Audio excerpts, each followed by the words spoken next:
ಅಡುಗೆ ಮನೆಯಿಂದ ಈ ಥರ ಸಾರಿನ ಒಗ್ಗರಣೆ ಹಾಕಿದ ತಕ್ಷಣ ಘಮ ಘಮ ಅನ್ನುವಂಥ ಸುವಾಸನೆ ಬರ್ತಾಯಿದ್ರೆ ಹೊಟ್ಟೆ ಹಸಿವು ಇನ್ನೂ ಜಾಸ್ತಿ ಆಗುತ್ತೆ ಅಲ್ವಾ. ಬನ್ನಿ ಹಾಗಿದ್ರೆ ಇದೇ ಥರ ಒಂದು ಸೂಪರ್ ಆಗಿರುವಂಥ ಟೇಸ್ಟಿಯಾಗಿರುವಂಥ ಸಾರಿನ ರೆಸಿಪಿಯನ್ನು ತೊಗೊಂಬಂದಿದ್ದೀನಿ. ಹೇಗೆ ಮಾಡೋದು ಅಂತ ನೋಡೋಣ. ನಾನಿಲ್ಲಿ ಒಂದು ಕುಕ್ಕರ್ಗೆ 1 ಕಪ್ ಆಗುವಷ್ಟು ತೊಗರಿ ಬೇಳೆಯನ್ನು ಹಾಕ್ಕೊಂಡು ಚೆನ್ನಾಗಿ ವಾಶ್ ಮಾಡ್ಕೊಳ್ತಾ ಇದ್ದೀನಿ. ಒಂದು 2 ರಿಂದ 3 ಸರಿ ಚೆನ್ನಾಗಿ ವಾಶ್ ಮಾಡಿಕೊಂಡು ಇಟ್ಕೊಂಡಿದ್ದೀನಿ, ನೋಡ್ತಿರ್ಬೋದು. ಇದಕ್ಕೆ ನೋಡಿ ಮುಳುಗುವಷ್ಟು ನೀರು ಅಥವಾ 1 ಗ್ಲಾಸ್ ಆಗುವಷ್ಟು ನೀರನ್ನು ಸೇರಿಸ್ಕೊಂಡಿದ್ದೀನಿ. ವಿಶೇಷವಾಗಿ ಮಾವಿನಕಾಯನ್ನು ಹಾಕ್ಕೊಳ್ತಾ ಇದ್ದೀನಿ. ಇಲ್ಲಿ ಒಂದು 3 ತುಂಡಾಗುವಷ್ಟು ಮಾವಿನಕಾಯಿ ಹಾಕ್ಕೊಂಡಿದ್ದೀನಿ. ಜೊತೆಗೆ ಒಂದು 2 ಟೊಮೆಟೊನು ಕೂಡ ಹಾಕ್ಕೊಂಡಿದ್ದೀನಿ. ಹುಳಿ ಟೊಮೆಟೊ ಅಲ್ಲ, ಅದು ಒಂದು 2 ಹಸಿಮೆಣಸಿನ್ಕಾಯಿ ಹಾಕ್ಕೊಂಡಿದ್ದೀನಿ. ಹಾಗೆಯೇ ಅರಿಶಿನ ಪುಡಿ 1 ಟೀ ಸ್ಪೂನ್ ಆಗೋಷ್ಟು ಹಾಕ್ಕೊಂಡಿದ್ದೀನಿ. ಇವಾಗ ಚೆನ್ನಾಗಿ ಮಿಕ್ಸ್ ಮಾಡಿಕೊಂಡು ಕುಕ್ಕರ್ ಲಿಡ್ಡನ್ನು ಕ್ಲೋಸ್ ಮಾಡಿ ಒಂದು 3 ವಿಷಲ್ ಕೂಗಿಸ್ಕೊತೀನಿ. ಮೀಡಿಯಮ್ ಹೈ ಫ್ಲೇಮ್ ಇಟ್ಕೊಂಡು 3 ವಿಷಲ್ ಕೂಗಿಸಿದ್ರೆ ಹದವಾಗಿ ಬೇಳೆ ಬೆಂದಿರುತ್ತೆ, ಎಲ್ಲ ಪದಾರ್ಥಗಳು ಚೆನ್ನಾಗಿ ಬೆಂದಿರುತ್ತೆ. ಸೊ ಇವಾಗ ನೋಡ್ತಿರ್ಬೋದು ಒಂದು 3 ವಿಷಲ್ ಕೂಗಾಗಿದೆ ನೋಡಿ. ಇದು ಸಾಫ್ಟಾಗಿ ಬೆಂದಿದೆ ಬೇಳೆ ಆಗಲಿ, ಆಮೇಲೆ ನಾವು ಹಾಕಿರುವಂಥ ಮಾವಿನಕಾಯಿ ತುಂಡುಗಳಾಗಲಿ ಎಲ್ಲವೂ ಚೆನ್ನಾಗಿ ಬೆಂದಿದೆ.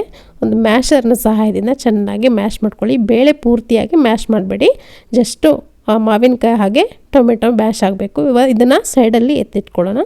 ಒಂದು ಒಗ್ಗರಣೆ ಪಾತ್ರೆ ಅಥವಾ ನೀವು ಸಾರು ಮಾಡುವಂಥ ಒಂದು ಪಾತ್ರೆಗೆ 1 ಸ್ಪೂನ್ ಆಗೋಷ್ಟು ತುಪ್ಪ ಹಾಗೆ 1 ಸ್ಪೂನ್ ಆಗೋಷ್ಟು ಎಣ್ಣೆಯನ್ನು ಸೇರಿಸ್ಕೊಳ್ತಾ ಇದ್ದೀನಿ.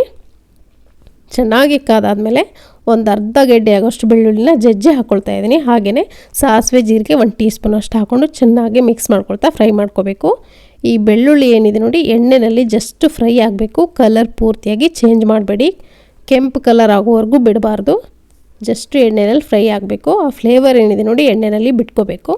1 ಒಣ ಮೆಣಸಿನ್ಕಾಯಿ ಕೂಡ ಹಾಕ್ಕೊಂಡಿದ್ದೀನಿ. ಸ್ವಲ್ಪ ಕರಿಬೇವಿನ ಸೊಪ್ಪನ್ನು ಕೂಡ ನಾನಿಲ್ಲಿ ಹಾಕಿದ್ದೀನಿ. ಕರಿಬೇವಿನ ಸೊಪ್ಪು ತುಂಬಾ ಇಂಪಾರ್ಟೆಂಟು, ಹಾಕ್ಕೊಳ್ಳಿ, ತುಂಬ ಚೆನ್ನಾಗಿರುತ್ತೆ.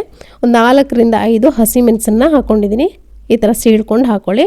ಹಸಿಮೆಣಸಿನ್ಕಾಯಿ ಹಾಕಿ ಚೆನ್ನಾಗಿ ಮಿಕ್ಸ್ ಮಾಡ್ಕೊಂಡಾದಮೇಲೆ ನಾವು ಆವಾಗಲೇ ಮಿಕ್ಸ್ ಮಾಡ್ಕೊಂಡು ಇಟ್ಕೊಂಡಂಥ ಮ್ಯಾಶ್ ಮಾಡಿ ಇಟ್ಕೊಂಡಂಥ ಈ ಬೇಳೆ ಹಾಗೆ ಟೊಮೆಟೊ ಎಲ್ಲ ಏನಿದೆ ನೋಡಿ ಅದನ್ನು ಕೂಡ ಹಾಕ್ಕೊಂಡು ಎಷ್ಟು ನೀರು ಬೇಕೋ ಅಷ್ಟು ನೀರನ್ನು ಹಾಕ್ಕೊಂಡು ಹೆಚ್ಚಿಸ್ಕೊಂಡಿದ್ದೀನಿ. ನಾನಲ್ಲಿ ಕುಕ್ಕರ್ಗೆ 1 ಗ್ಲಾಸ್ ಆಗೋಷ್ಟು ನೀರು ಹಾಕ್ಕೊಂಡು ಹೆಚ್ಚಿಸ್ಕೊಂಡಿದ್ದೀನಿ. ನಿಮಗೆ ತಿಳಿ ಎಷ್ಟು ಬೇಕೋ ಅನ್ನೋದನ್ನು ನೋಡಿಕೊಂಡು ನೀವು ಹೆಚ್ಚು ಕಡಿಮೆ ಮಾಡ್ಕೋಬೋದು. ನೀರನ್ನು ರುಚಿಗೆ ಎಷ್ಟು ಬೇಕಷ್ಟು ನೋಡಿಕೊಂಡು ಉಪ್ಪನ್ನು ಸೇರಿಸ್ಕೊಳ್ತಾ ಇದ್ದೀನಿ.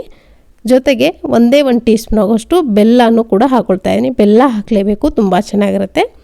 ಚೆನ್ನಾಗಿ ಕುದಿಸ್ಬೇಕು. 2 ಕುದಿ ಕುದ್ದಾದಮೇಲೆ ನೋಡಿ ಕೊತ್ತಂಬರಿ ಸೊಪ್ಪನ್ನು ಹಾಕ್ಕೊಂಡು ಚೆನ್ನಾಗಿ ಕುದಿಸಿದ್ರೆ ರುಚಿಯಾಗಿರುವಂಥ ಮಾವಿನಕಾಯಿ ಬೇಳೆ ರಸಮ್ ರೆಡಿ ಆಗುತ್ತೆ. ತುಂಬಾ ಚೆನ್ನಾಗಿರುತ್ತೆ.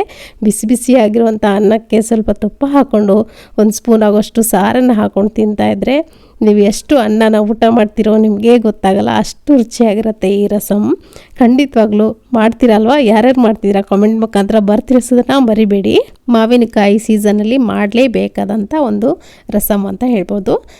ಸೊ ಇವತ್ತಿನ ಈ ರೆಸಿಪಿ ನಿಮಗೆಲ್ಲರಿಗೂ ಖಂಡಿತ ಇಷ್ಟ ಆಗಿದೆ ಅಂದ್ಕೊಳ್ತೀನಿ. ಇಷ್ಟ ಆಗಿದ್ರೆ ಒಂದು ಲೈಕ್ ಮಾಡಿ, ಶೇರ್ ಮಾಡಿ, ಹಾಗೆ ಸಬ್ಸ್ಕ್ರೈಬ್ ಮಾಡಿಕೊಂಡು ವೀಡಿಯೋಸ್ಗಳನ್ನ ನೋಡಿ. Thank you.